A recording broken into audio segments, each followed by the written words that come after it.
Hola chicos, hola chicas. Bueno, ya me veis aquí con las pintas, estoy con el pijama directamente y os voy a leer. Vamos a empezar un libro nuevo.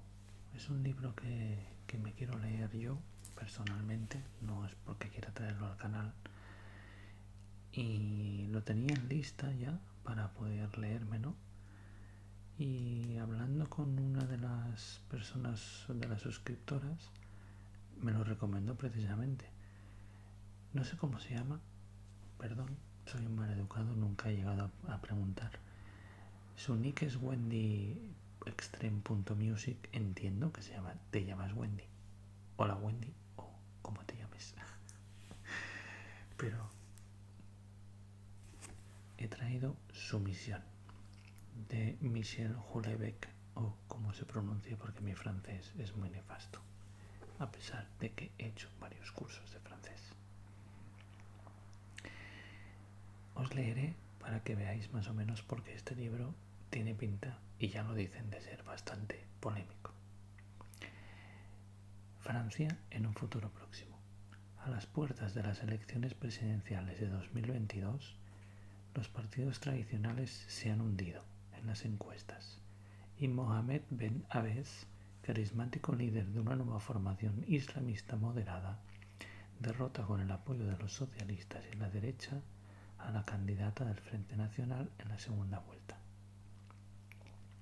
François, un profesor universitario hastiado de la docencia y de su vida sexual, que a sus 40 años se había resignado a una vida aburrida pero sosegada, ve cómo la rápida transformación que sucede a la llegada del nuevo presidente al Elíseo altera la vida cotidiana de los franceses y le depara a él un inesperado futuro.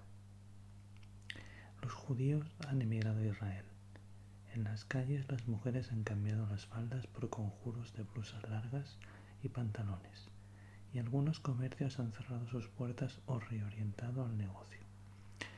Y la Sorbona es ahora una universidad islámica en la que los profesores conversos gozan de excelentes salarios y tienen derecho a la poligamia. Al igual que Huysmans, el escritor del siglo XIX convertido al catolicismo, al que consagró su tesis, François sopesará pronunciar las palabras que le abrirán las puertas de la religión islámica y de una nueva vida. No hay sino un Dios y Mahoma es su profeta. Bueno, como no tengo todavía el canal monetizado, no me preocupa y tampoco me preocuparía entonces. Pero bueno, igual con esto, no sé, hasta me tumban el vídeo. A ver cómo lo titulo. Bueno, se empieza a leer. Y yo también. Durante todos los años de mi triste juventud, Huysmans fue para mí un compañero, un amigo fiel. Jamás dudé, jamás estuve tentado de abandonar ni de decantarme por otro tema. Al fin, una tarde de junio de 2007, después de esperar mucho tiempo, después de mucho vacilar y más incluso de lo admisible, defendí mi tesis doctoral ante el tribunal de la Universidad de París 4 La Sorbona. Joris Karl Huysmans, o La salida del túnel. A la mañana siguiente, o tal vez esa misma noche, no puedo asegurarlo, pues la noche de mi defensa fue solitaria y muy alcoholizada, comprendí que acababa de concluir una parte de mi vida y que probablemente sería la mejor. Esto es lo que les ocurre en nuestras sociedades todavía occidentales y socialdemócratas a cuantos acaban sus estudios, pero la mayoría no adquieren conciencia de ello o no lo hacen de forma inmediata, pues están hipnotizados por el deseo de dinero, o quizás de consumo los más primitivos, aquellos que han desarrollado una adicción más violenta a ciertos productos. Son una minoría, pues la mayoría, más reflexivos y pausados, desarrollan una simple fascinación por el dinero, ese infatigable proteo, y más hipnotizados aún por el deseo de demostrar su valía, de labrarse un estatus social envidiable en un mundo que imaginan y esperan competitivo, galvanizados por la adoración de iconos variables, deportistas, diseñadores de moda o de portales de internet, actores y modelos. Por diferentes razones psicológicas que no tengo ni la capacidad ni el deseo de analizar, me alejaba sensiblemente de ese esquema. El 1 de abril de 1866, cuando contaba 18 años, Joris Karl Huysmans inició su carrera como funcionario de sexta clase en el Ministerio del Interior y de los Cultos. En 1874 publicó a expensas del autor un primer libro de poemas en prosa, Le Droit à Pies, que fue objeto de pocas recensiones aparte de un artículo extremadamente fraternal de Theodore de Banville. El inicio de su existencia, como puede verse, no fue atronador. Transcurrió su vida administrativa y en general su vida. El 3 de septiembre de 1893 se le concedió la Legión de Honor por sus méritos en el seno de la función pública. En 1898 se jubiló habiendo cumplido, una vez deducidas las excedencias voluntarias por interés particular, los 30 años de servicios reglamentarios. Mientras tanto, halló la manera de escribir varios libros que, a más de un siglo de distancia, me habían hecho considerarle un amigo. Muchas cosas, demasiadas cosas quizás se han escrito sobre la literatura, y, como universitario especialista en la cuestión, me siento más capacitado que otros para hablar de ello. Sin embargo, la especificidad de la literatura, arte mayor de ese occidente que está llegando a su fin ante nuestros ojos, no es difícil de definir. Al igual que la literatura, la música puede determinar un cambio radical, una conmoción emocional, una tristeza o un éxtasis absolutos. Al igual que la literatura, la pintura puede generar asombro, una nueva mirada ante el mundo. Pero solo la literatura puede proporcionar esa sensación de contacto con otra mente humana, con la integralidad de esa mente, con sus debilidades y sus grandezas, sus limitaciones, sus miserias, sus obsesiones, sus creencias, con todo cuanto la emociona, interesa, excita o repugna. Solo la literatura permite entrar en contacto con el espíritu de un muerto, de manera más directa, más completa y más profunda que lo haría la conversación con un amigo, pues por profunda, por duradera que sea una amistad, uno nunca se entrega en una conversación tan completamente como lo hace frente a una hoja en blanco, dirigiéndose a un destinatario desconocido. Por supuesto, tratándose de literatura, la belleza del estilo y la musicalidad de las frases tienen su importancia. No cabe desdeñar la profundidad de la reflexión del autor ni la originalidad de sus pensamientos. Pero ante todo, un autor es un ser humano, presente en sus libros. En definitiva, poco importa que escriba muy bien o muy mal, lo esencial es que escriba y que esté efectivamente presente en sus libros. Es extraño que una condición tan simple, tan poco discriminatoria en apariencia, lo sea tanto en realidad, y que ese hecho evidente, fácilmente observable, haya sido tan poco explotado por los filósofos de corrientes diversas. Dado que los seres humanos poseen en principio, a falta de cualidad, una misma cantidad de ser, en principio todos están más o menos igualmente presentes. No es esa, sin embargo, la impresión que dan a unos siglos de distancia, y con demasiada frecuencia vemos a lo largo de las páginas que sentimos dictadas por el espíritu del tiempo más que por una individualidad propia, cómo se deshilacha un ser incierto, cada vez más fantasmagórico y anónimo. Igualmente, un libro que nos gusta es ante todo un libro del que nos gusta el autor, al que deseamos conocer y con el que apetece pasar los días. Y durante los 7 años que duró la redacción de mi tesis viví en compañía de Huysmans, en su presencia casi permanente. Huysmans nació en la Rue Chaugier, vivió en la Rue de Sèvres y en la Rue Monsieur, murió en la Rue Saint-Placide y fue inhumado en el cementerio de Montparnasse. En suma, su vida se desarrolló casi entera en los límites del distrito 6 de París, al igual que su vida profesional, durante más de 30 años, se desarrolló en los despachos del Ministerio del Interior y de los Cultos. Vivía yo entonces también en el distrito 6 de París en una habitación húmeda y fría, sobre todo extremadamente oscura. Las ventanas daban a un patio minúsculo, casi un pozo, y había que encender la luz desde buena mañana. Era pobre y de haber tenido que responder a una de esas encuestas que regularmente pretenden tomar el pulso de la juventud, sin duda habría definido mis condiciones de vida como más bien difíciles. Sin embargo, la mañana siguiente a mi defensa de la tesis, o quizás la misma noche, mi primer pensamiento fue que acababa de perder algo inapreciable, algo que nunca volvería a recuperar, mi libertad. Durante varios años, los últimos residuos de una agonizante socialdemocracia me permitieron, mediante una beca de estudios, un amplio sistema de descuentos y de ventajas sociales, unas comidas mediocres pero baratas en el restaurante universitario, consagrar mis días a la actividad que había elegido, la libre frecuentación intelectual de un amigo.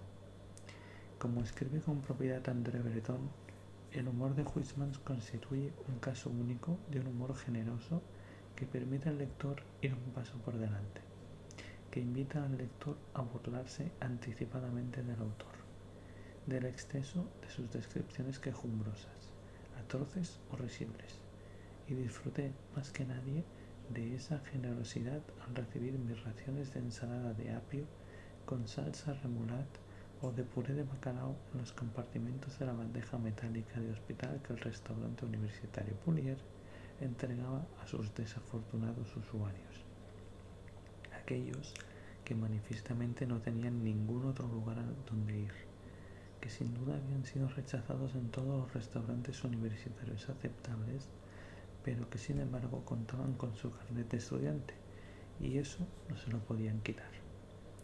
Pensando en los epítetos de Huysmans, el desolador queso, el temible lenguado, o imaginando el partido que Huysmans, que no lo conoció, hubiera podido sacar de aquellos compartimentos metálicos carcelarios, y me sentía un poco menos desgraciado, un poco menos solo en el restaurante universitario Pulier.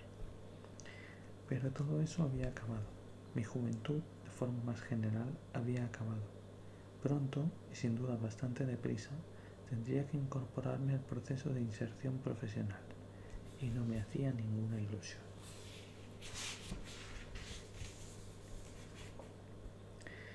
Como es sabido, los estudios universitarios de letras no ofrecen casi ninguna salida, salvo a los estudiantes más capacitados para hacer carrera en la enseñanza universitaria en el campo de las letras. Se trata, en resumidas cuentas, de una situación bastante chusca en la que el único objetivo del sistema es su propia reproducción y que genera una tasa de desechos superior al 95%. Esos estudios, sin embargo, no son nocivos e incluso pueden tener una utilidad marginal. Una chica que aspire a un trabajo independiente en Celine o Hermès deberá, ante todo, cuidar su presencia, pero una licenciatura o un máster de letras modernas pueden constituir una baza accesoria que, a falta de competencias prácticas, garantice al empleador cierta agilidad intelectual que permita augurar la posibilidad de una evolución en su carrera. La literatura, además, siempre ha tenido una connotación positiva dentro de la industria del lujo. Por mi parte, era consciente de formar parte de la reducida franja de los estudiantes más capacitados. Había escrito una buena tesis, lo sabía, y esperaba una mención honorífica. Quedé gratamente sorprendido por la felicitación unánime del tribunal y sobre todo cuando descubrí mi informe de tesis, que era excelente, casi ditirámbico. Con ello tenía muchas posibilidades, si lo deseaba, de conseguir una plaza de profesor. En resumidas cuentas, mi vida, por su previsible uniformidad y banalidad, seguía pareciéndose a la de Huysmans un siglo y medio atrás. Había pasado los primeros años de mi vida adulta en una universidad. Probablemente allí pasaría también los últimos, y quizá en la misma, no fue exactamente así, obtuve mi titulación en la Universidad de París IV Sorbona y fue nombrado profesor en la de París III, un poco menos prestigiosa, pero igualmente se situada en el distrito 5 a unos 100 metros de distancia. Nunca tuve la menor vocación docente y 15 años más tarde mi carrera no había hecho más que confirmar esa falta de vocación inicial. Las pocas clases particulares que di con la esperanza de mejorar mi nivel de vida me convencieron enseguida de que en la mayoría de las ocasiones la transmisión del saber es imposible. La diversidad de las inteligencias es extrema y que nada puede suprimir ni siquiera atenuar esa desigualdad fundamental. Más grave aún, no me gustan los jóvenes y nunca me habían gustado, ni siquiera en los tiempos en que se me podía considerar un miembro de sus filas. A mi entender, la idea de juventud implicaba cierto entusiasmo respecto a la vida, o tal vez cierta rebelión. Todo ello acompañado de una vaga sensación de superioridad respecto a la generación a la que tendríamos que reemplazar. Nunca sentí dentro de mí algo semejante. Sin embargo, en mi época de juventud tuve amigos, o más exactamente hubo algunos condiscípulos con los que podía contemplar sin disgusto ir a tomar un café o una cerveza entre clases. Sobre todo tuve amantes, o mejor, como se decía en la época y como quizá aún se diga, tuve ligues, a razón más o menos de una por año. Esas relaciones amorosas se desarrollaron siguiendo un esquema relativamente inmutable. Nacían al principio del curso universitario a raíz de un seminario, de un intercambio de apuntes o de una de las múltiples ocasiones de socialización tan frecuente en la vida de estudiante y cuya desaparición consecutiva a la incorporación a la vida profesional sume a la mayoría de los seres humanos en una soledad tan asombrosa como radical. Seguían su curso a lo largo del año, pasando noches en casa del uno o del otro, sobre todo en casa de ellas, pues el ambiente tétrico e insalubre de mi habitación se prestaba mal a citas amorosas, llevando a cabo actos sexuales con una satisfacción que me complace imaginar mutuo. La relación acababa después de las vacaciones de verano, es decir, al inicio del nuevo curso universitario, casi siempre por iniciativa de las chicas. Habían vivido algo durante el verano. Esa era la explicación que solían darme, sin precisiones complementarias. Algunas, a las que sin duda no les importaba herirme, me precisaban que habían conocido a alguien. Sí, ¿y qué? Yo también era alguien. Con la distancia, esas explicaciones factuales me parecen insuficientes. Efectivamente, y no lo niego, habían conocido a alguien. Pero lo que les había hecho atribuir a ese encuentro un peso suficiente para interrumpir nuestra relación y para entablar una nueva relación era simplemente la aplicación de un modelo de comportamiento amoroso poderoso pero implícito, y más poderoso aún por ser implícito. Pues nada, haré un vídeo cortito, chicos, y el próximo día hago uno más largo, ¿vale? Toma el golpe que acabo de dar y veo una sirena de la policía por ahí. Que vaya bien.